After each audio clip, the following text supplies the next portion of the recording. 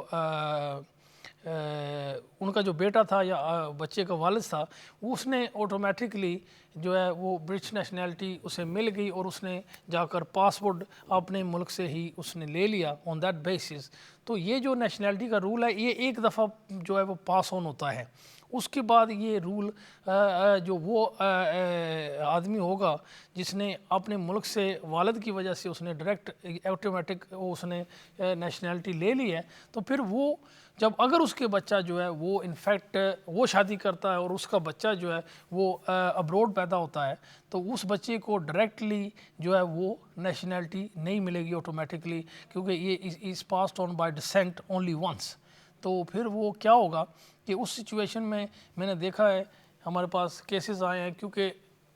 پاکستان سے یا باہر سے جب کوئی وکیل کریں گے یا ان سے کوئی یا پراپر وکیل جس کو اس بات کا علم نہیں ہے امیگریشن کا ڈیٹیل یا نیشنلٹی کا اتنا نالج نہیں ہے، تو وہ آپ کو